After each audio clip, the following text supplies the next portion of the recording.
असे मित्र हवेत जे उत्कृष्टता आणि प्रामाणिकतेचा पाठपुरावा करतात, मागे जातात.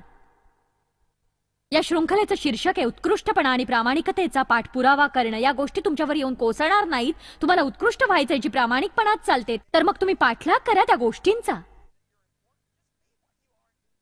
त्यासाठी तुम्हाला 2 पावलं पुढे जावं लागेल, अधिक परिश्रम करावे लागतील. मी प्रार्थना करते की नात्यांमध्ये देवाला तुम्ही त्याचे मार्ग अवलंबू द्याल. तुमचं जीवन कलुषित करणारे असे नातेसंबंध असतील, तुमचे काही मित्र असतील की ज्यांना तुम्ही धरून ठेवलंय,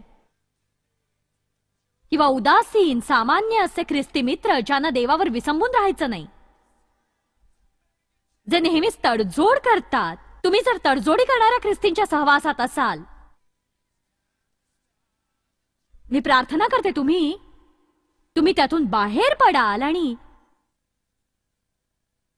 काही दैवी संबंधांसाठी देवावर विश्वास ठेवाल. म्हणजे काही माणसं जी तुम्हाला तल्लख करतील, काही माणसं जी तुम्हाला चांगलं होण्याची इच्छा देतील, काही माणसं ज्यांच्या सहवासात राहण्याने तुम्हाला प्रगती करावीशी वाटेल. आमेन. हल्ली आपल्याला दिसतो अत्यंत अल्प उत्कृष्टपणा, अत्यंत अल्प प्रामाणिकपणा, वचनबद्धता, शिस्त, तत्व, कर्तव्य, मान, सत्य, धार्मिक वृत्ती. सगळ्यांचंच भलं झालं असतं जर एखादा शब्दकोश घेऊन या शब्दाचा अभ्यास केला असता. कर्तव्य या शब्दावर नजर टाकली तर म्हणजे आई वडील आणि वरिष्ठांच्या कारणाने वर्तणूक. आपल्यावर अधिकार असणाऱ्यांचा आदर करणं हे आपलं कर्तव्य आहे. देव त्याला अधिकाराचा आदर करण्याचं कर्तव्य असं म्हणत असतो. तो म्हणतो मुलांचं कर्तव्य आहे त्यांनी आईवडिलांचा आदर करावा आणि आईवडील वृद्ध झाल्यावर जेव्हा ते त्यांची काळजी घेऊ शकत असतात त्यांची काळजी घ्यावी. ते असं नाही सांगत त्यांनी तुम्हाला नीट वागवलं असेल तरच नीट वागवा.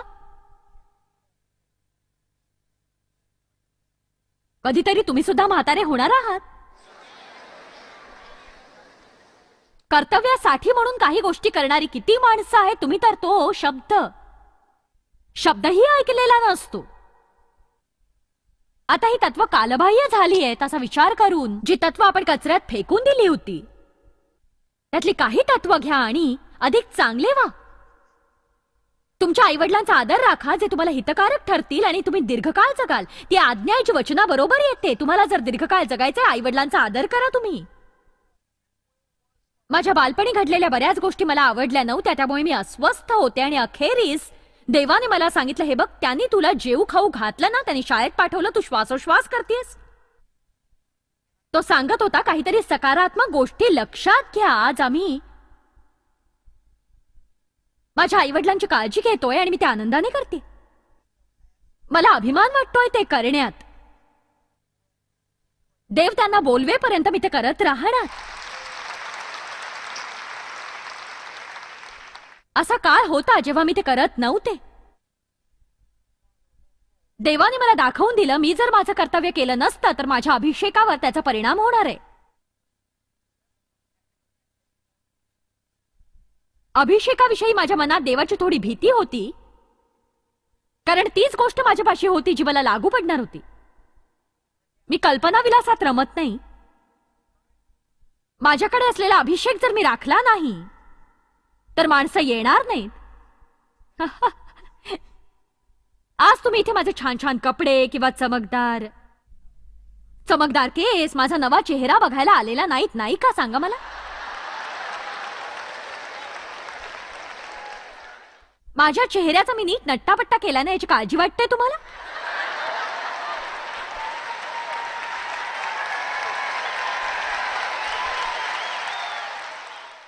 एक सांगू कारण मी अशा गोष्टी करत नाही ज्या मला लपवाव्याशा वाटतात. उलट आणखीन थोडा नट्टापट्टा करावा असा वाटतोय मला. अजून थोडासा नीटनेटकेपणा इकडे. हालेलुया.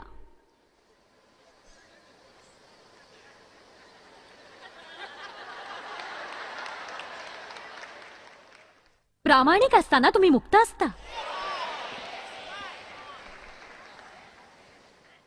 मला बघण्यासाठी तुम्ही इथे आला नाहीत. तुम्ही आलात कारण तुमच्या जीवनात तुम्हाला परिवर्तन घडवायचंय आणि या संदेशाद्वारे जी माझ्याद्वारे देव आणतोय आणि तुमच्या जीवनात परिवर्तन घडतंय ते अभिषेकामुळे नक्कीच.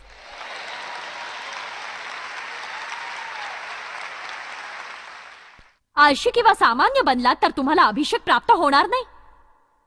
कदाचित सामान्य अभिषेक प्राप्त होईल कारण मला एक उत्कृष्ट सेवाकार्य हवंय आणि उत्कृष्ट गोष्टी मला करायच्या आहेत, कारण मी उत्कृष्ट देवाचीच सेवा करते आणि म्हणूनच माझ्याकडे उपासनेचे उत्कृष्ट नेते आहेत. आम्ही तुम्हाला 2-3 गाणीच ऐकवू शकतो, पण आम्ही संगीतावर खूप मेहनत घेतो, भरपूर पैसा, कष्ट, वेळ खर्च करतो, कारण मला वाटतं देवाचा अभिषेक संगीतावरही आहे आणि सगळं चांगलं संगीत घेऊन त्याचं रूपांतर क्षुद्रतेत करण्यासाठी सैतान खूप कष्ट घेत असतो. कर्तव्य, अधिकाराचा आदर राखण्याविषयी काय? प्रामाणिकपणा असलेला पुरुष किंवा प्रामाणिकपणा असलेली स्त्री अधिकाराचा आदर करणारच. त्या अधिकारापुढे शरण जातील. एका चांगल्या वृत्तीद्वारे ते करतील. एखाद्या बंडाच्या आत्म्याला ते त्यांच्या जीवनावर राज्य करू देणार नाहीत, कारण त्यांना ठाऊक आहे ती देवाची इच्छा नाही.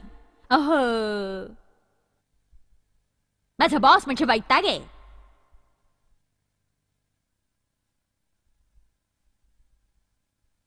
शास्त्र सांगतं प्रत्येक कार्यालय हे देवाची अधिकृत नेमणूक आहे. प्रत्येक व्यक्ती नसेलही देवाची अधिकृत नेमणूक, पण कार्यालय असतातच. सेवा कार्यामधली माणसंही आदराचा अधिकार राखत नाहीत, जो त्याने एकदा कधीतरी राखलेला असतो. आणि देवाबाबतही एकूण एक गोष्टी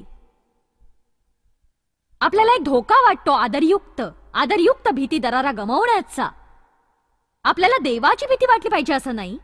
आम्ही माणसांना हेच शिकवू पाहतोय, देवाबरोबर आरामात राहा, देवाबरोबर निश्चिंत राहा, त्याला काळजी असते तुमच्या हृदयाची. एक सांगू का, मी जे बोलणार आहे ते आवडायचं नाही तुम्हाला, पण त्या केवळ माझ्या भावना आहेत. हे माझं चर्चासत्र आहे, मी हवं ते बोलू शकते. आणि माझ्या मते लोकांना इच्छा व्हायला हवी की चर्चला जाताना चांगला पोशाख घालून जाऊ.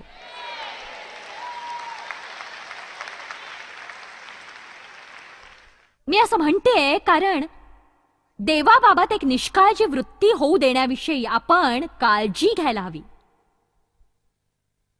म्हणजे देवाबरोबरचं आपलं नातं आपण नीट सांभाळू. बघा, देवाला काही फरक पडत नाही तुम्ही कुठला पोशाख घालून आलात, पण मी जे सांगते ते कळते का तुम्हाला? देवचं आणि माझं लग्न झाल्यानंतर जेव्हा आम्ही चर्चला जात होतो, आमच्या मनातही आलं नाही ते. आम्ही रविवारचा खास उत्तम असा पोशाख घालायचो.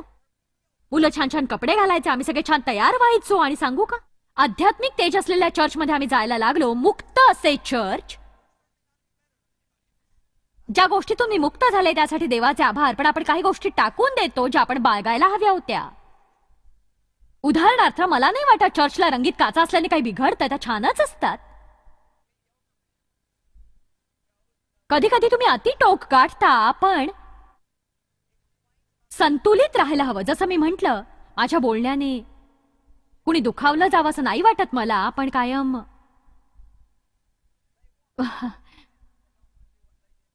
गोष्टींकडे दुर्लक्ष करू शकत नाही, कानाडोळा करू शकत नाही. आपण दर्जा हा राखलाच पाहिजे, नाही का? दर्जा हा महत्वाचा आहे. उत्कृष्ट होणं म्हणजे तुमच्या परीने शक्य तेवढं उत्तम करणं.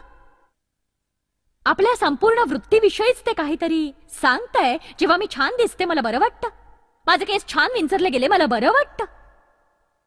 मी अशीच असे नाही, त्याचा तुमच्यावर परिणाम होणार नाही, पण माझ्यावर होतो. आपल्याला शक्य तेवढं उत्तम बनवण्यासाठी आपण सगळ्यांना मदत केली पाहिजे.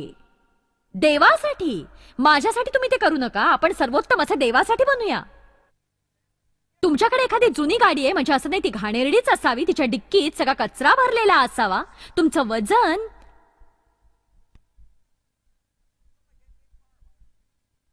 जास्त असेल, तुम्ही ते कमी करू पाहत असाल, म्हणजे असं नाही तुम्ही तुमचं स्वरूपही छान राखू शकत नाही. तुम्ही तरी छान कपडे घालू शकता, केस विंचरू शकता. बरीचशी माणसं एखादी अडचण असेल तर चक्क सगळं काही फेकून देत असतात. तुमचं घर मोठं नसेल पण आहे ते तरी स्वच्छ ठेवा तुम्ही.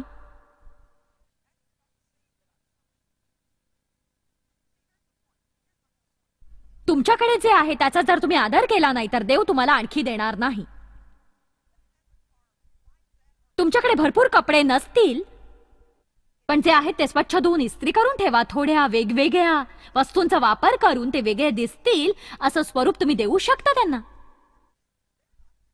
मी काय सांगतेय, एका व्यावहारिक पातळीवर मी उतरते. तुमच्याकडे जे आहे त्याच्या मदतीने तुम्ही सर्वोत्तम असं काही करा. तुमच्याकडे जे असेल ते घ्या आणि तुमच्याकडे पैसे नसतीलही, पण जेवढे आहेत तेवढे तरी चातुर्याने वापरा. तुमच्याकडे जे नाही ते बघू नका. जेम्स विल्सन सारखे व्हा. तुमच्याकडे जे आहे त्याच्याकडे बघा. जेम्स टीव्हीवरच्या प्रेक्षकांसाठी सांगतोय, अद्भुत अशी संगीताची देणगी असलेला हा तरुण जो सध्या व्हीलचेअर मध्ये आहे तरीही तो सकारात्मक आहे. स्वतःची कीव करत रडत बसलेला नाही, देवावर विश्वास ठेवून येतो. तो विश्वास ठेवतोय आणि प्रगती करतोय त्याच्याकडे जे आहे त्याच्याच मदतीने. आपणही आपल्याकडे जे आहे त्याच्याच मदतीने काही करावं, त्याचा उपयोग करावा. उत्कृष्टपणा म्हणजे परिपूर्णता नव्हे, तर जे तुमच्याकडे आहे त्याच्यातून सर्वोत्तम करणं. प्रामाणिकपणाची इब्री लोकांची व्याख्या अशी आहे, पूर्ण किंवा अंतिम अवस्थेत असणं. पुरवठ्याला अनुलक्षून पूर्ण किंवा अंतिम अवस्थेत असणं म्हणजे आणखीन कशाचीही गरज नसणं. नैतिक अर्थाने परिपूर्ण किंवा निर्दोष, दुर्बल नसलेली एक अवस्था शब्दकोशात सांगितलंय. निर्दोषपणा, समग्रता, भक्कम निष्ठा सामाजिक नीतिमूल्यांसाठी, आणि हाच एक भाग आहे जो आपण नीट लक्षात घ्यावा. प्रामाणिकपणा म्हणजे तुमच्या जीवनात एक सीमारेषा आखून म्हणणं की आता बस, ही माझी सीमारेषा, या रेषेपलीकडे मी जाणार नाहीये आणि मी हे अमुक चित्रपट बघायला जाईन हे बघणार नाही, मी या बाबतीत बोलीन या बाबतीत बोलणार नाही, मी हे करीन हे करणार नाही. स्वतंत्र निवड प्राप्त होण्याचा हाच अर्थ. आपण ठरवतो आपण काय करायचं काय नाही. आपल्याला प्रामाणिक माणसं बनायचं आहे. आपल्याला पुढाऱ्यांची गरज का असते? अधिकार, जबाबदारी असणाऱ्या माणसांची गरज का असते? मी आजच हे केलं असतं पण ती व्यवस्था करायला विसरले आणि त्यातनं आता लगेच करणं म्हणजे गुंतागुंतीच आहे. मी संपूर्ण वाद्यवृंद इथे बोलवून जर म्हटलं असतं की तुमच्या इच्छेप्रमाणे वागा आणि संगीत वाजवून तुमच्या अंतःकरणात येईल ते गा. बऱ्याचशा माणसांना अधिकाराखाली जगायचं नसतं, विशेषतः आध्यात्मिक क्षेत्रात. त्यांना वाटतं अरे मी ऐकू शकतो देवाचं म्हणणं, पण तुम्ही देवाचं ऐकताय यावर माझा विश्वास नाही. खरंच आपण सगळेच देवाचं ऐकू शकतो. तुमच्या जीवनाविषयी तुम्ही देवाचं ऐकू शकता, पण माझ्या सेवा कार्याविषयी तुम्ही देवाकडनं ऐकणार नाही. देवाने ती तुम्हाला दिलेली नाही, मी दिली आहे ती तुम्हाला.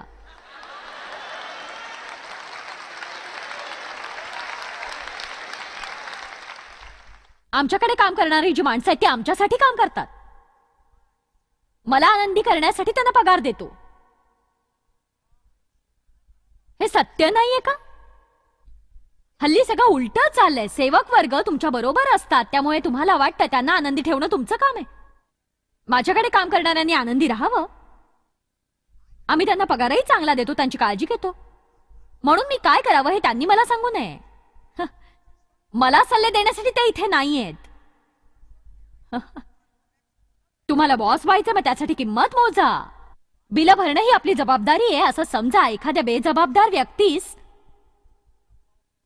एखादी प्रमुख व्यक्ती होण्याची इच्छा होणं या गोष्टीला अर्थ नसतो. नक्कीच मी काय म्हणते ते कळतंय? एखाद्या क्षेत्रात तुम्हाला जबाबदारीची जाणीवच नसेल तर मत देऊ नका. चांगली शिकवण देतेय. सगळेच हसत नाहीयेत. एक सांगू का, हाच असतो तो जुनाट घाणेरडा मूर्ख असा अहंकाराचा आत्मा ज्याला वाटतं आपणा सगळ्यांपाशी प्रत्येक गोष्टीसाठी एखादं मत असावं. आमेन. काय आहे, मी जर धर्मगुरू असतो मी हे मुळीच केलं नसतं. तुम्ही काय केलं असतं ते तुम्हाला माहित नाही.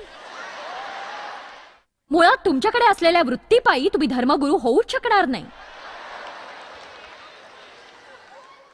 मी जर जॉयस असते ना तिच्यासारखे ते देखाऊ कपडे घातलेच नसते. तुम्हाला आवडत असतील, परवडत असेल ते घालणार तुम्ही.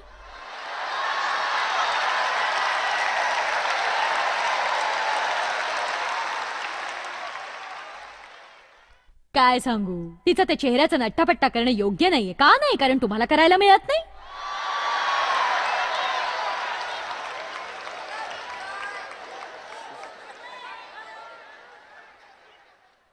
मी यासाठी 3 महिने देवाची प्रार्थना केली. तो म्हणाला तुझा चेहरा आहे, हवं ते कर. म्हणूनच मी सांगते, तो माझा चेहरा आहे, माझ्या चेहऱ्याची जबाबदारी तुमच्यावर नाही. म्हणूनच माझ्या चेहऱ्याबाबत मत देऊ नका. हालेलुया. आमेन. काय खूप मजा येते ना.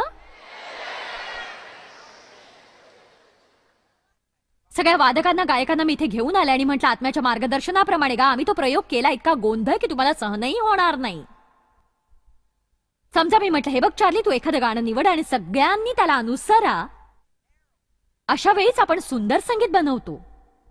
हालेलुया. आपण मिलाफ घडवून आणतो.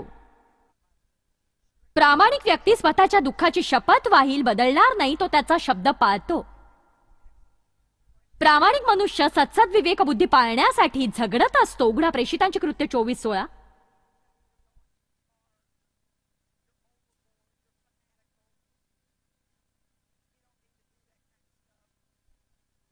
प्रेषितांची कृत्य 24:16. पौल प्रामाणिकपणा असलेला माणूस होता. तो म्हणाला, यामुळे देवासंबंधाने व माणसासंबंधाने माझं मन सतत शुद्ध राखण्याचा मी प्रयत्न करतो. भावना, दुखावलं गेलेलं शरीर निर्जीव झालेलं, भौतिक इच्छा सर्व बाबतीत प्रयास करतोय. देवासंबंधाने व माणसासंबंधाने माझं मन सतत शुद्ध राखण्याचा मी यत्न करतो. एक सांगू का, प्रामाणिकपणात चालायचं आणि विचारसरणीकडे लक्ष द्यायचं नाही हे शक्य नाही. ज्याने तुम्हाला शांती लाभत नाही तरी तुम्ही ते करता, म्हणजे तुम्ही प्रामाणिक नाही. सत्सद विवेक बुद्धीकडे लक्ष द्यायची गरज असते. प्रामाणिक माणूस सूचनांचं स्वागत करतो. ज्यावेळी कोणी काही त्याला सांगू पाहतो त्यावेळी त्याचं मन दुखावलं जात नाही. क्षुल्लक गोष्टींकडे तो लक्ष देतो. मायकेल एंजेलोने बराचसा वेळ सिस्टीन चॅपलच्या उंच कोपऱ्यात पेंटिंग करण्यात घालवला. एका मित्राने विचारलं, इतका वेळ तू त्या कोपऱ्यात का घालवतोस, नाहीतरी कुणाला तो दिसणार नाही. मायकेल एंजेलोने उत्तर दिलं, देव पाहिल. मला आवडलंय. प्रामाणिक व्यक्ती दुसऱ्यांची काळजी घेते आणि इतर माणसांच्या गरजांद्वारे प्रेरित होते.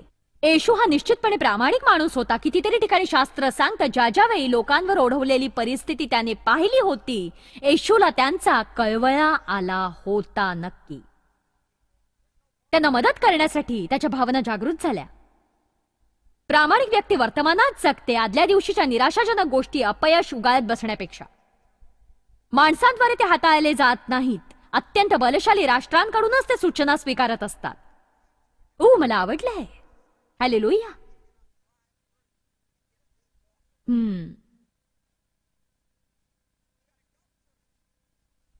लोकांनी त्यांना वागवावं असं वाटतं तसंच ते लोकांना वागवतात. चला स्तोत्रसहिता 101-2 बघूया. 2 आठवड्यापूर्वीच मी हे पाहिलं होतं. प्रामाणिक व्यक्ती योग्य कृती तेव्हाच करते जेव्हा कुणाचं लक्ष नसतं. त्वरित परिणामांची अपेक्षा न करता ती माणसं योग्य कृती करत असतात. योग्य कृती करण्याची त्यांना सवयच असते आणि जे योग्य आहे त्याचाच ते पिच्छा करतात. योग्य तेच करण्याकडे ते प्रगती करतात जेव्हा इतर कुणी करत नाही. लोकांनी तसं सांगितल्यावरही की तुम्ही इतकं दूर जाऊ नका, ते त्यांच्यातच असलेल्या सामर्थ्यवान गोष्टीद्वारे प्रेरित होतात आणि योग्य ते करतात. परिपूर्णता नव्हे तर उत्कृष्टपणा. दावीद म्हणाला, मी सुज्ञतेने सरळ मार्गाने चालेन. तू माझ्याजवळ केव्हा येशील. मी आपल्या घरी सरळ अंतःकरणाने वागेन आणि मी आपल्या घरी सरळ अंतःकरणाने वागेन. लोकांचं लक्ष असताना त्यांच्या समोरच केवळ नाही तर बंद दारामागेही. मी घरी गेल्यावर जेव्हा दरवाजा बंद करते, माझ्या घरात काय चाललंय हे कोणालाही कळत नाही, तेव्हाही मी प्रामाणिकपणाने वागेन. देव आणि जॉयसला वैयक्तिकरित्या मला जाणवून घ्यायचंय. ते स्वतः जसं शिकवतात तसे ते वागत नसणार. आमच्या बाबतीत लोकांनी सांगावं, त्यांचं वागणं एकसारखं असतं. ते जसं शिकवतात तसंच वागतात. प्रामाणिक माणसं केवळ योग्य गोष्टीच करतात असं नाही, एका योग्य हेतूने ते करतात. त्यांचे उद्देश ते पडताळून पाहतात. मला माझे उद्देश पडताळून पाहायचे. केवळ करायचं म्हणून मला गोष्टी करायच्या नाहीत. मला जाणून घ्यायचंय की माझा उद्देश योग्य आहे का. तुमची मर्जी संपादन करण्यासाठी मी तुम्हाला काही देतेय. तुमच्यावरच्या माझ्या प्रेमापोटी मी तुम्हाला काही देतेय.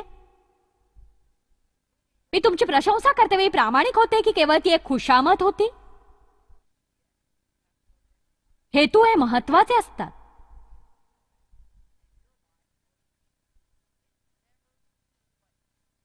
प्रामाणिक माणसं ज्या गोष्टीपायी निराश होत नसतो त्या देव त्यांना देत नसतो.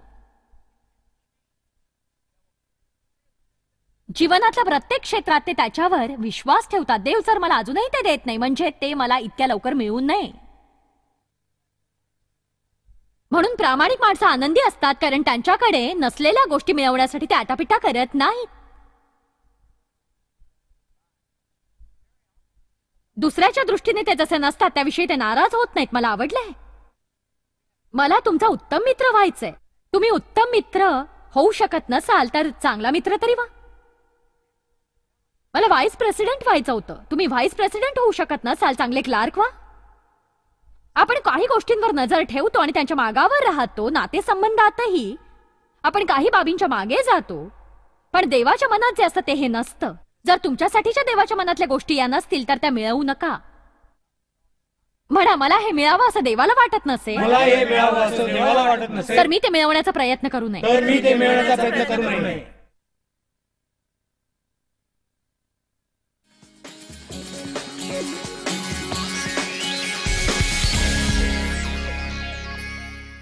प्रोत्साहित करायचंय. प्रामाणिक माणसं बनण्यासाठी एक निर्णय घेण्याची गरज आहे असं मला मनापासून वाटतंय.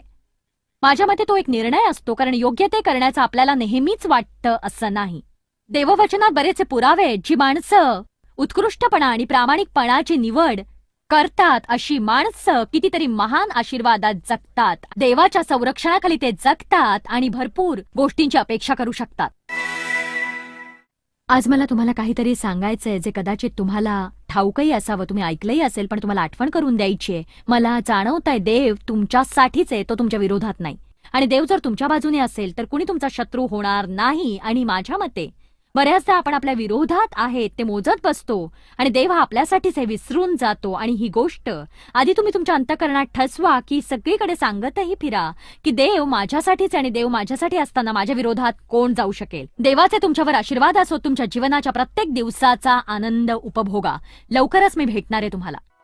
जॉयस मॅ सेवा कार्यात तुम्हाला कल्पना नसेल इतके तुम्ही आमच्यासाठी महत्वाचे आहात. आम्ही तुमचं स्वागत करतो आणि जगभरातील सेवा कार्य यशस्वी करण्यासाठी आमच्या मित्रांचे आणि भागीदारांचे आम्ही आभार मानतो. तुमच्या समवेत आम्ही भुकेलेल्यांना अन्न देतोय, गरिबांना वस्त्र देतोय आणि देशांना सुवार्थेची भेट देतोय. आमच्याशी संपर्क साधा किंवा jmmindia.org ला भेट द्या आणि प्रार्थना विनंत्या आमच्यापर्यंत पोहोचवा. जॉयसच्या सभांचा कार्यक्रम पहा आणि आपला सहभाग द्या कारण संपूर्ण जगभर आम्ही येशूची प्रीती वाटत आहोत.